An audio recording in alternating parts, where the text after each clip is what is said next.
like a pretty high moral calling.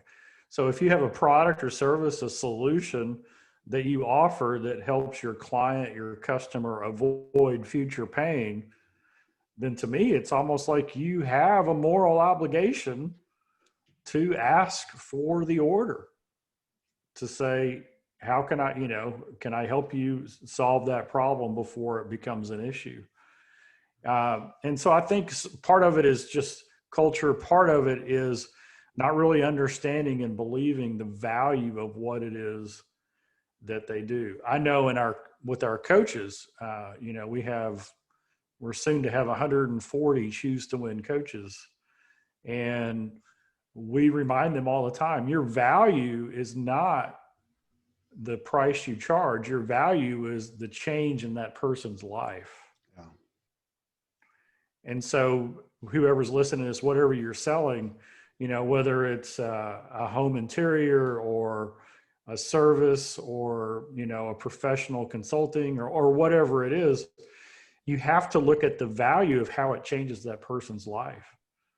And I would hate to have someone miss that value because you weren't upfront saying, hey, can we go ahead and get started on this project for you? It's a simple question.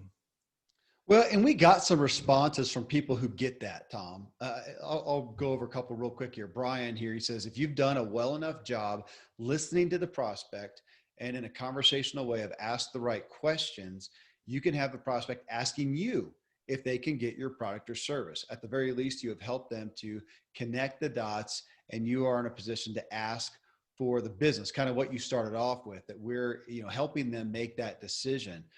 Jeff Jones also, this is interesting because Jeff Jones, he was the drummer for Big Daddy Weave, which a lot of people will know, professional drummer, and did a career change. He started a business selling custom drumsticks and bats that I've actually got some sitting back here on my shelf. He just sold that business and now he's doing really great in real estate. So it's been neat to see his progression. And he says, I don't ask for the sale.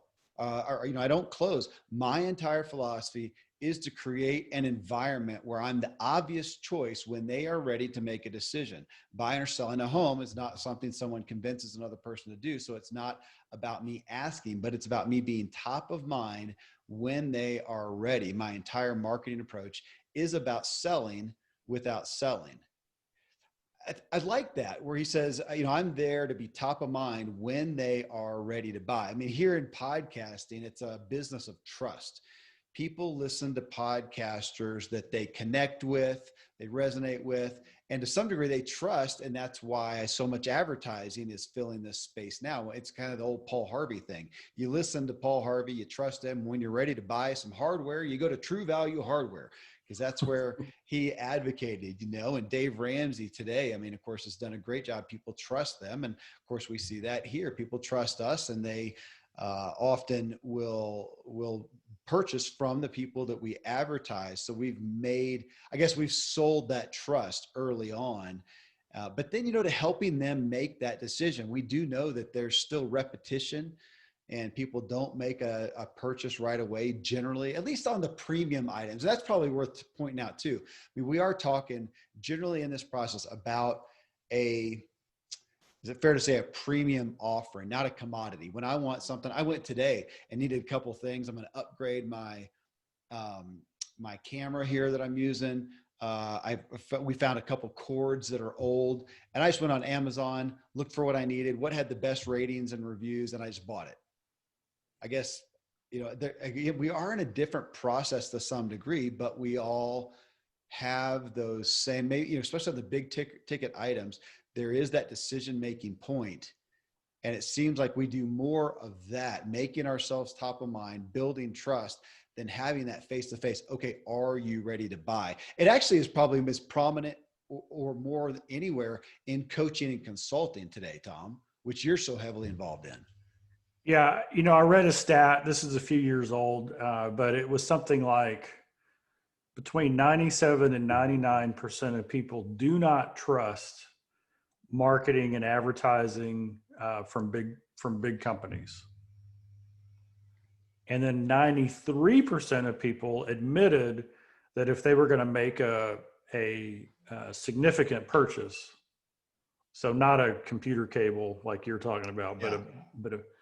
that they would seek out their circle of influence Yep. to see if they've had an experience with them. And so what Jeff talks about creating the environment, to me, the environment in a significant purpose is understanding, okay, what is it you're looking for? How would your life change if you got that?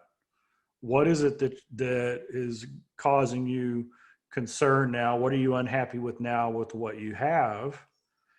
And then comes in the testimonial or the third party endorsement.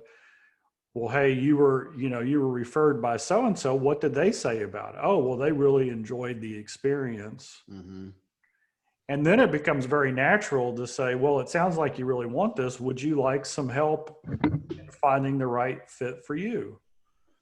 And so that is such a soft and direct approach still, right? Because you're still saying, would you like some help? And because I go into all of my background in sales training and being raised by dad, and you can look at that as a close or a trial close, or we're just drawing out more information, but we're really relying all of it. But to me, it's all trust and relationship. Mm-hmm.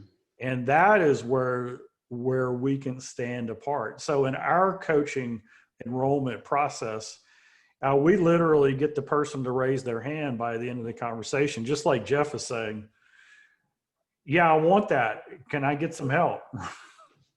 Yeah. That's our goal. Yeah. Well, you talked about the social that we turn to our groups of friends, and had the ability to do that in some way today by looking at the reviews online, reviews on Google, reviews on Yelp. We can look at some of the businesses and services like that and get that social proof. It's kind of like the old Consumer Reports, is everywhere these days, and that does a lot of it. And as I think back over the past even decade, I don't know the stats, but there's a certain amount of my businesses where the sales happen through that. You had a database, you're marketing to them, or, you're talking to them, you're building a relationship with them through a podcast, through a blog, through a membership, which is what I've had too. And then you put those things out. When I did events, those generally, I would promote those and ultimately say, hey, and this is the cutoff, and people sign up or they don't based on the relationship we built, the trust, and of course me, lifting up, shining a light on their need. Now, coaching and consulting packages, those were ones where you end up one-on-one with somebody and then saying, okay, are you ready to buy? Wendy Melrose here. She says, I close my deals over email and phone, 99% are over the phone, rarely ever in person. However, asking for the sales, me saying, if you're good with this price, we can get started today. And there you do get into literal closes. And this is secrets of closing the sale and the different types there. Mine were always the assumptive close. When I had that person on the line or even in an email over that for a, multi-$1,000 coaching consulting package, it was a lot. Say, hey, look, this looks like it's a good fit. I can get started as soon as next week. When is good for you? And it's just kind of that assumptive close. And they would generally come back and go, well, yeah, I can get started here. And I say, okay, as soon as your payment comes through, we'll schedule it. And that was a process of getting them to actually do that, or to actually say, gosh, I'm not ready to do it. But yeah, I still wonder, as we're talking here, out of the tens of thousands of people listening, how many of them have sales, a product or service, have a sale that's happening through an actual ask, or does it just happen through the marketing and ultimately somebody buys or not? I don't have a stat. That would be actually an interesting survey to do, Tom, that I don't know. I could put that out to the audience to ask that question, because I'm not sure how many people in this day and age. It'd be interesting to know what products and services do people feel like they actually have to ask for that close. Though again, coaching and consulting, like in your Choose to Win, I would imagine the vast majority of them do at some point say, okay, are you ready to start Tuesday? Yeah, and that just makes me reflect, because we had a webinar today regarding our Ziglar Legacy certification. And what we do is we give people the idea, the value, and then our close on the webinar is a complimentary strategy session. Yeah. And we have made a conscious philosophical decision to go this route and to serve each person before we've qualified them with this strategy session. And it is a 45 minutes to an hour deep dive questions into what is it they want to accomplish? Who do they want to become? Why do they feel like this is something they want to do? How long have they felt this way? How is their life going to change? All those type of questions. And so today, again, it comes up. And so somebody will say on the webinar, well, what's the investment? Well, the reality is, because we're very consultative based on your needs, we don't know what the investment is, because we don't recommend everybody go for the coaching. They're not ready, or it's not a fit for what they want to do. And so literally the investment could be from, less than $100 to more than $10,000 if they wanted everything. Yeah. So how can we give an investment on the phone?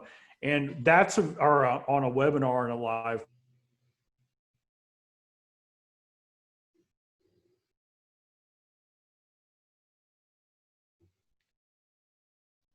That, and we let them know what it is. And then if they're, and I say pre-qualification because we talk to people all over the world.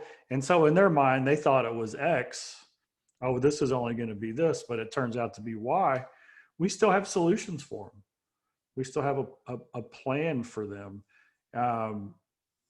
It's, there's transactional things where if, in a retail environment, if they leave, especially, we'll just paint the picture. You're in a tourist town. They come in, they're looking at t-shirts.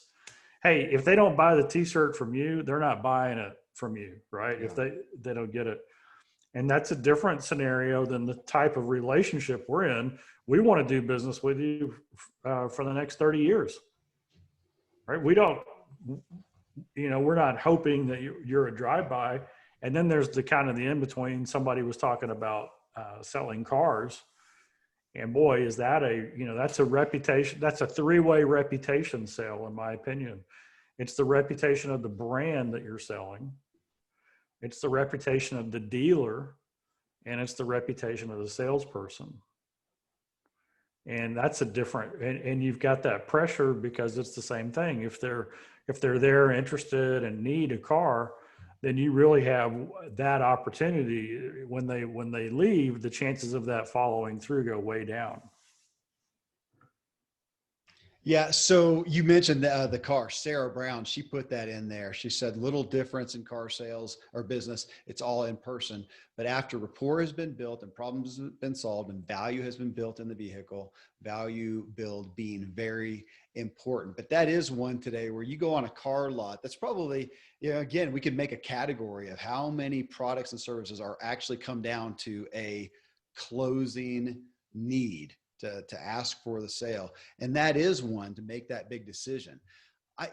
I'm really enamored with that, with you talking about the decision, what sales is, because today it feels like, as we are so inundated with promotions and with offers. And I'm going to say that the vast majority, now we have plenty of people in the service industries, with carpet cleaners and, plumbing businesses and things like that, where, that happens when you have a need. You're going to go find that person and make a decision on somebody that you think you trust. But we have so many people that do have coaching, consulting, information businesses, none of which are ever very urgent. And so it feels like we're in the business of helping incite a decision. So we put our promotion out there and say, hey, if you're interested, like for you with Choose to Win, for those of you who are interested in coaching, and consulting, well, there's a lot of people who are not. So they're out of the picture. The ones that are, they may sign up. They're going to read, they're going to sign up for a webinar, for some information, whatnot. That is never going to be very super urgent. There's a lot of things that are urgent. Yeah. When your dry cleaner or your dryer dies, like I just had a couple die, actually, that's something urgent and you're going to go take care of that pretty quick. But these bigger issues, again, services, information, are not. So it feels like we're off to, and because we're so inundated, I think that we're more prone as a culture. So I want everybody to hear this. I think the marketplace is more prone to make efforts to not make decisions. We have decision fatigue. And so a lot of times when I see offers, I think, oh my gosh, man, I know I'm interested in that. I just don't want to. And I'll delete something that's probably, it could be a good offer. It is something I need. It would benefit my life. I just don't want to make a decision. So to that, I need people to be persistent, to be honoring and respecting, but to be persistent and to give me a reason to act, which we get into. And I want to hit that, Tom, because we have so many, I get worn out by the, it's an exclusive offer. It's an electronic product. You could sell 1 million of them. I mean, how can there be limited seats for the most part? Okay. So there's a few things, but generally, we kind of get to know that, or, hey, the offer ends on this date. And I think we know that there's no reason it would have to end on that date, but there is a need to create urgency so people will respond, because otherwise they will just not, and they'll put off something that could help them. And I feel like there's a balance there that we get. On one hand, we get burnt out with those offers, but on the other hand, then we have people who just will never act that need to for their own benefit. And that's a hard place to be. And there's a lot of people hearing this, including you and me, where we're in that space. And we have to look at, how do we help advocate for these people who want to pursue, let's say, coaching in this instance. They want to pursue it. And I don't mean just to be promoting, coaching, but it's just so applicable here. And we need to help them have a reason to make a decision or not, to say yes or no, which that is the heart of sales, is yes or no. Drive somebody to that point. Maybe, what's the statement? Maybe is death. Maybe there's a statement for that. Maybe is, I can't remember what it is, but maybe is no good. We can die on maybe. That's right. Get to yes or no. There's two. When I'm in a sales situation around what we do, a yes is a win and a no is a win, but a maybe is a killer. And the reason is our number one cost is the amount of time and follow up. So if somebody has all the information, that's a great fit, and they really want it, and you have a sense of urgency and there's a reason for them to go ahead and say yes, then you've set it up correctly. The salespeople will die. And like my uncle, Judge Ziglar, who wrote the book, Timid Salesmen Have Skinny Kids. Mm-hmm. What a great thing. We die on the maybe. So let me paint a picture. I had this conversation within the last week. I do some coaching in the HVAC industry, residential primarily. And I want you to hear all the things that are going on during 110 degree summer days. When your air conditioner goes out, that's an emergency. Mm-hmm. Okay. So now you've got a business owner who's running an HVAC, and he's got all that overhead, and he's got a crew of technicians and people who might work late into the night, all kinds of hours, to go in and solve a problem for a customer. But the technicians, so in that industry, there is a group that, they get a reputation of they're always upselling and selling things you don't need, right? And then there's another group who's like, we're professional. We only sell you what you do need. And so the technicians, who are generally not sales minded to begin with, are kind of stuck in the middle. And so a technician goes in, and how does that technician diagnose the problem, tell the customer what's going on? And the reality is there's usually 3 or 4 options. Mm-hmm. The Band-Aid plus the minimal maintenance, a replacement of this, or a whole new solution. And it's all variable. If they're fixing a piece of equipment that's 15 years old and it's the middle of the summer, the more repair work you do on it, the less value you're going to get out of it, right? Because it's not going to last. So now the technician is put into a difficult position because they want to come across as professional, not taking advantage of. And so here are the 3 questions. So anybody who's listening to this, write these 3 questions down. The first question is, what is the customer feeling what are their feelings when they show up? When you show up on site, what are their feelings? Their house is 110 degrees. They know they're not going to sleep that night. Mm-hmm. And they've called in the after hours emergency team to fix this. What are they feeling? Well, they're afraid of how much it's going to cost. They're wondering if they're going to be taken advantage of. They're hoping that it's an easy fix that could be done right away. Okay. So now ask the second question. When you leave the job, what do you want the customer to be feeling? So after a successful experience solving the problem, what do you want the customer to feel? Well, you want the customer to confidently give you as a referral to someone else. Right? Absolutely. And so what does that mean? So the third question is, what do I need to do on in the sales call? Excuse me.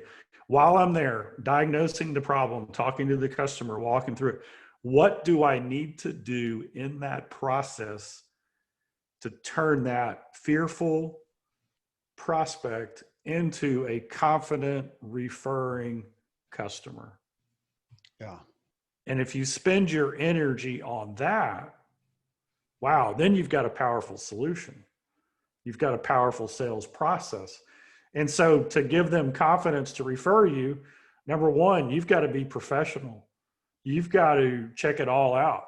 Number two is you've got to let them know they got options, right? From here to here. Number three is you got to give them reasons to pick one of the options. And then you've got to leave that decision up to them. Yeah. And that is the way you build trust and integrity, and you lean on the decision you want. Making the decision in advance for them based on a preconceived concept of what they can, that's just as wrong as only recommending the Band-Aid, which they're going to call you back in 3 weeks hot at midnight again. Right? And so I think that a guide to this, and this is a great moral test question. If you were that customer, what would you want the sales professional to do for you? Mm-hmm. Yeah. And I tell you what, I bought a couple of things that I wanted that I didn't need simply because I enjoyed the sales process so much. And it was, and I really enjoyed the product. Would I've gone out of my way going through the mall to go pick it up? No. But when they got my attention and explained all the things that it could do, and they did it in such a way that made me go, wow, I didn't know it could do that. Man, this is fantastic. And then they presented it in such a way as I'd love to get you set up with this. Does that sound good? Man, I just sometimes I just say yes to that because it's just been, and you know what? Those are the investments and I'll call it an investment. Those are the investments that I've enjoyed the most in life. Yeah. Usually the salesperson who's the professional that talks, that shares with me the benefits of going a little bit more than I wanted, those are the things that I get the most enjoyment and use of out of my life, because they can speak with confidence knowing what it is to have something that doesn't quite solve the problem. Yeah. Yeah. And we had some great responses here, Tom, just to what you said. I mean, Michael O'Brien just said, he sells in person and he asks for the close when the value based off the prospect's wants and needs, the value of his service, of his product based off the customer's wants and needs has exceeded the value of their expectation. I thought that was a great way of putting it. And, Richard Powell says, it's after I get to know them and their needs. Jeff Bayless says, I ask questions. I don't apply pressure. If it's a good fit, it will be mutually beneficial. And then Amy Van Slambrook, who responds a lot, and she is she's a coach, if not a counselor. She says, when I know it in my heart that it's meeting what they need and sounds like what they want based on listening to them, sales is an act of generosity when done in the right spirit. The person, Tom, I want to speak to the people. There are folks out there who know they have a good product.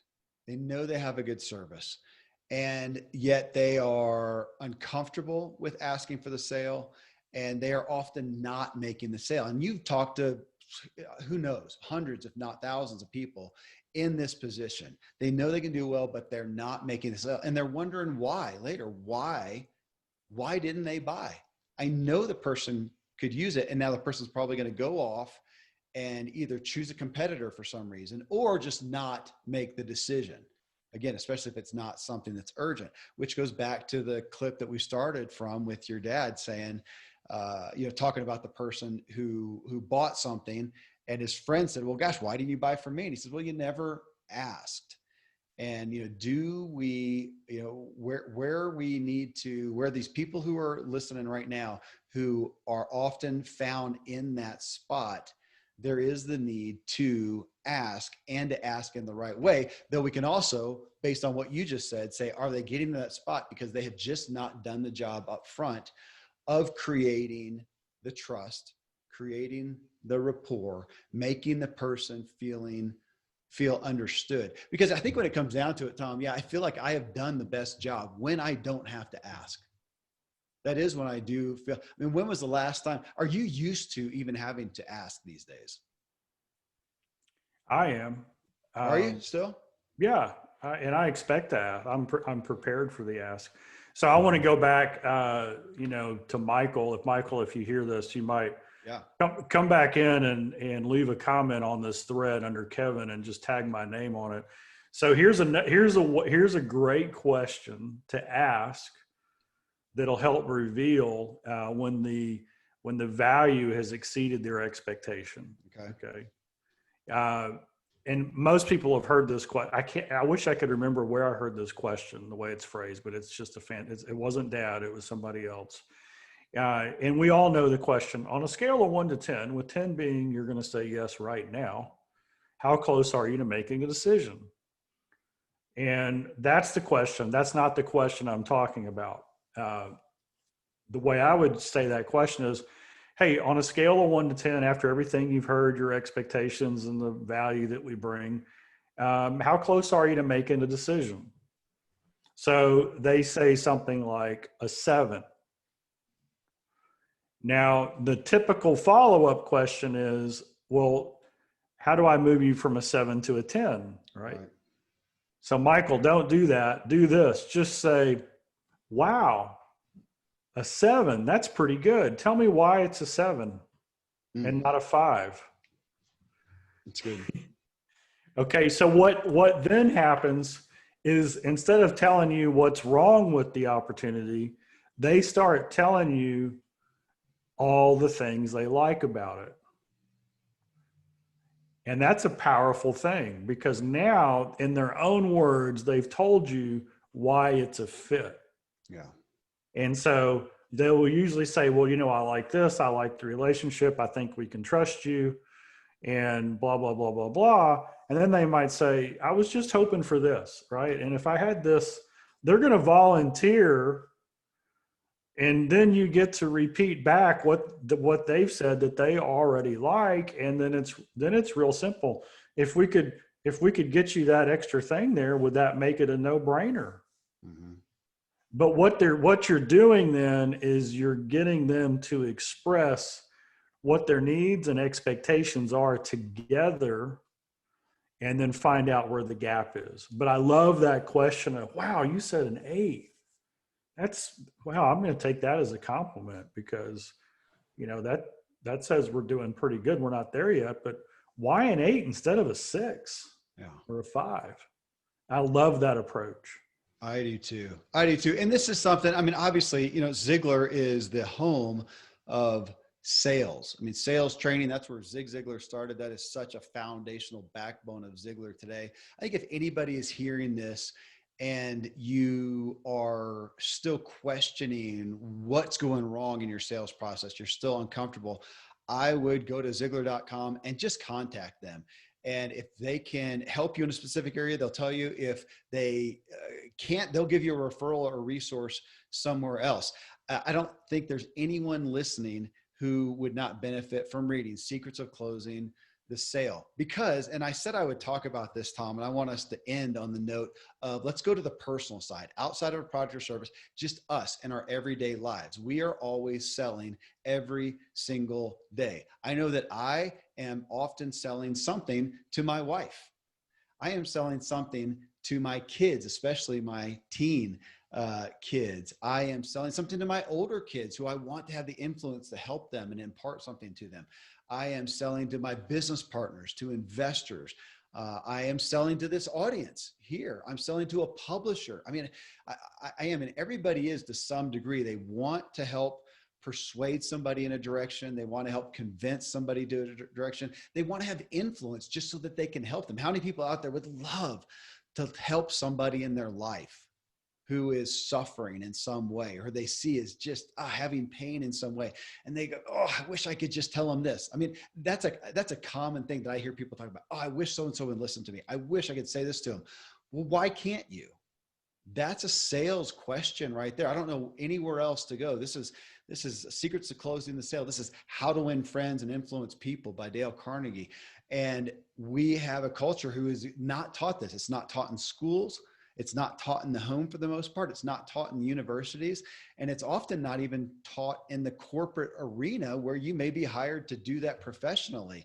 And we have to go outside of that. But how do we do that? And Tom, I'm grateful that I learned early on about sales.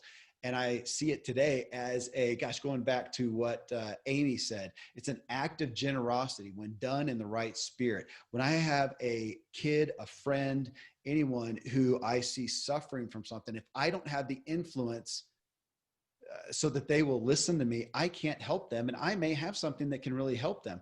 I need to know the sales process. My love and care for them is often not enough, because if I say it wrong, if I say it in a way that's offensive, if I have not built trust with them, I can't help them. And it's still a sales process. And I know people are going to hear that and it just doesn't connect well.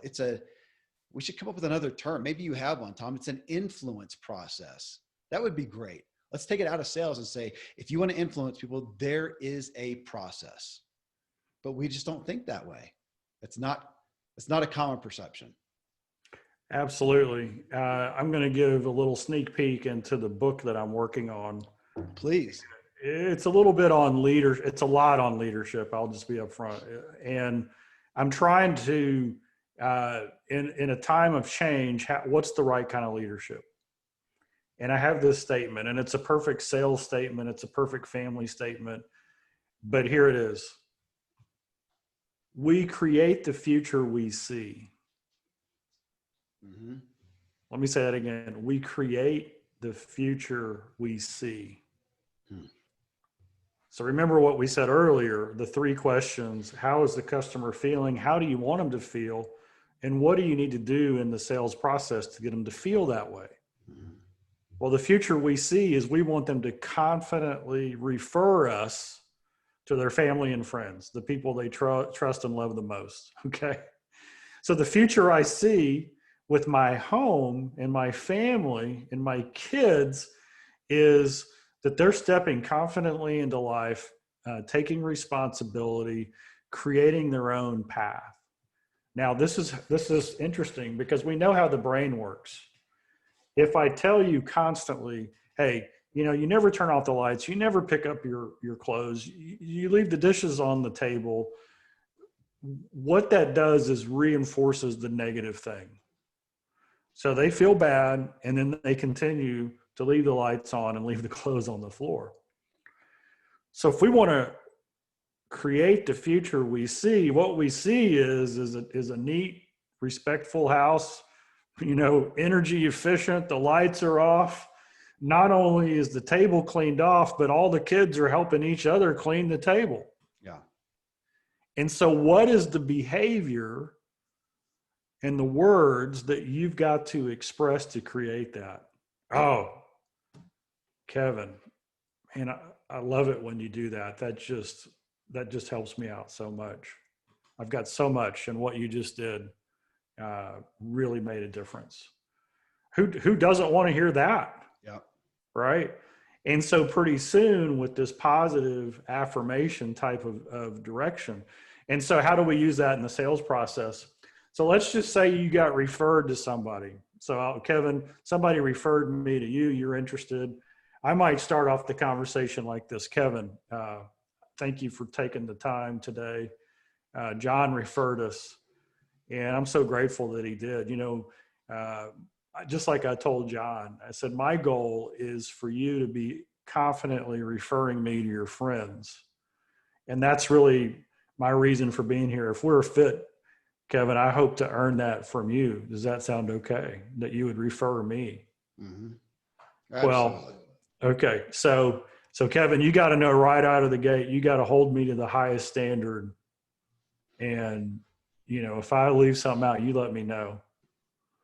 Okay, so what is it that you're interested in? What is it that and so what I've done is I have a vision. I want to create the future that I see. We create the future that I see. And so what I see is Kevin referring me to his friends.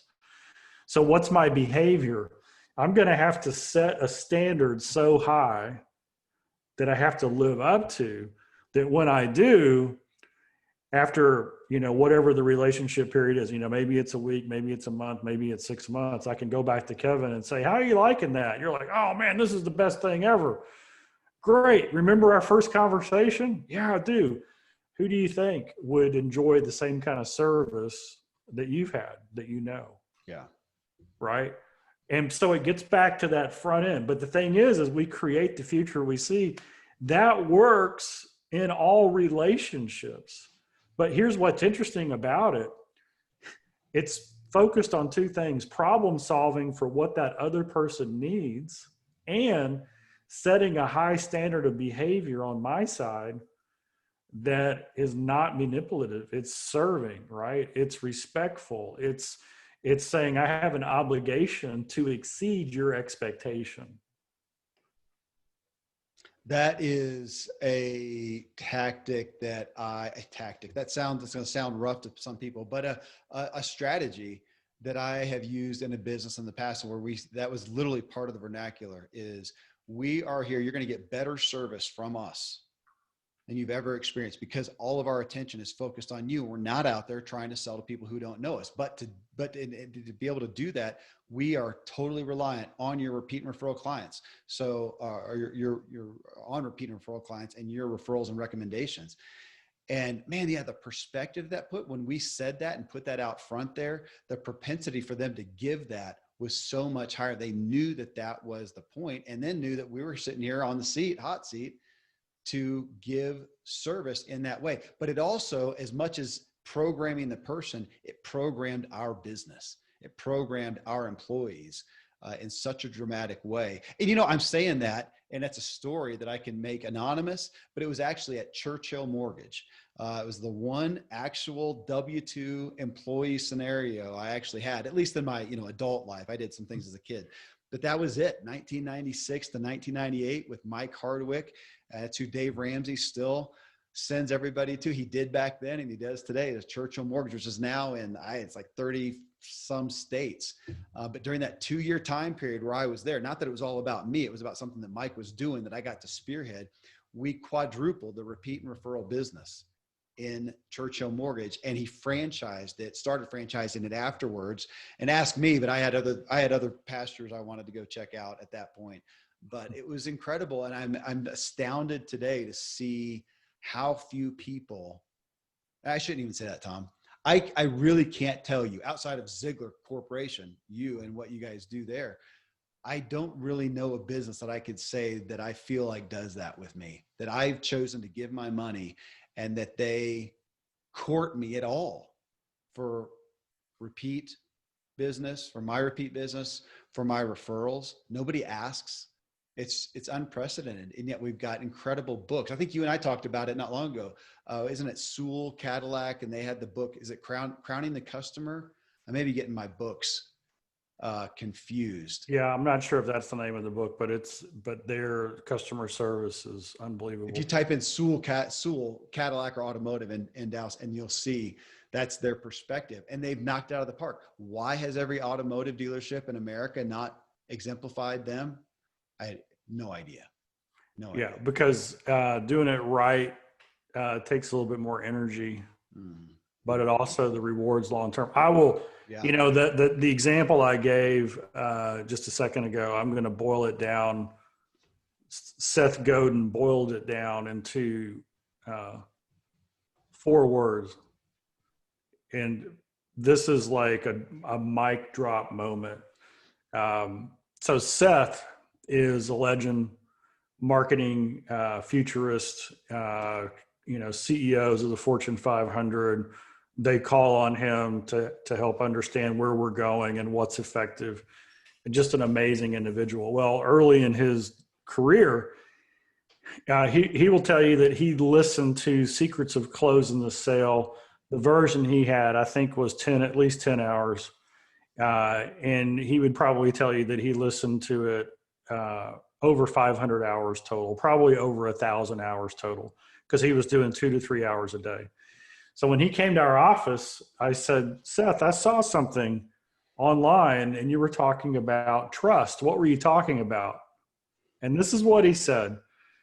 He said, in every interaction that I have one goal: the scalability of trust. It's good. 4 words. If you want to take to the bank a way to live your life, ask yourself this: in every interaction, every phone call, every email, every face-to-face, every shipment and fulfillment, everything that comes in a customer-client relationship, did you scale trust? Mm-hmm. Here's what you've got to know. Trust is never static. It's either growing or diminishing. So, Kevin, we have a lot of trust, a ton of trust. Mm-hmm. You run the Ziglar Show podcast magnificently. I never stay up at night wondering what Kevin's going to do next. If you don't call me for a couple of weeks, I don't wonder what's going on with Kevin. You've got that. But I will tell you that if we didn't talk for 3, 4, 5, 6, 7, 8 months, when we reconnected, the trust level isn't going to be as high as it is now when we're doing one of these shows pretty much every week. Yep. Right? Yep. And why is that? Trust is not static. It's either increasing or it's decreasing. And so if your mission in the growing of your business is to scale trust, you're going to be in a good position. Now, how did Seth come up with that? Well, he didn't tell me exactly how he came up with it. So this is how I figured he came up with it. In the Secrets of Closing the Sale program, Dad says there's 5 reasons that people don't buy. No need, no want, no hurry, no money, and no trust. The biggest of these is trust. Mm-hmm. So that became such a great part of Seth's DNA that he internalized the concept. Well, hey, if I get trust and earn trust, well, then when I bring a solution that fits their problem, they're just going to say yes. Yeah. Now, how cool is that? Isn't that true? So as a business owner, whatever you do in your primary market, the ones that you're building relationships with, if you have their trust and you're visible, when their problem meets your solution, they're going to say yes. Yeah. And I'm going to go back down to Jeff Jones. He talked about that. He said, buying or selling a home is not something someone convinces another person to do. It's not about me asking. It's about me being top of mind when they are ready. And yeah, when you talk about trust not being static, I think we miss that. We think once I have done a good job for somebody, I've got their trust, end of story. And of course they would tell other people about me, or of course they would use me again. And yet that is what we saw back there with when I'm talking about the mortgage industry and mortgage and realtor business, that the average person does not remember who their mortgage company is 3 months after the deal. And it was not long after that they forget about who the realtor is as well. It's usually not a super fun process for people when they go through the minutia of that. And we need to stay top of mind. That was the realtor and mortgage lender lingo, was staying top of mind. But yeah, just that reality, that trust, once we gain it, it just, you're right. Time goes by and it's a little drop off of trust. We could do a whole show just on that. But I hope this has done some justice to people as they think about, and I especially I do want to make that another call out, a shameless promotion, that if you're sitting out there and you realize that you're struggling, I mean, first off, if you want something inexpensive, go get Secrets of Closing the Sale, like Seth Godin did. And oh gosh, I did want to give another resource. We talked about Sewell Cadillac. It's Carl Sewell, and the book is Customers for Life. I read that probably 30 years ago, probably around the time I was working with Churchill Mortgage. Customers for Life, how to turn that one-time buyer into a lifetime customer. The other book I was thinking about, though, was another one at that same time period. It's called Crowning the Customer, How to Become Customer Driven by Fergal Quinn. Incredible book. There's 3 easy resources, but another one is you can go to Ziglar.com and contact them right there and say, look, this is what I'm doing. This is where I'm having problems. And let Tom and the team and the family there say, hey, here's a book, here's a course, here's a workbook, here's a conference, here's some coaching you can get, or here's another company that may have a better resource for you as well. Because I don't know if anybody's connected to the sales world more than Ziglar, and anybody who's out there is good at sales probably cites Ziglar as being part of their foundational process, but they may have an area of expertise that you guys aren't working on today, or you're using somebody else too. So there is a shameless promotion for Ziglar, because I don't know where you're going to do better. And I know there's people who are going to hear this and still feel like, okay, I still don't know what to do. Maybe they're more aware of the problem, but don't know what to do. So, all right, Tom, there we go. Good stuff. When I need something from you, I'm going to ask, man. Thanks, Do it. brother. You got it.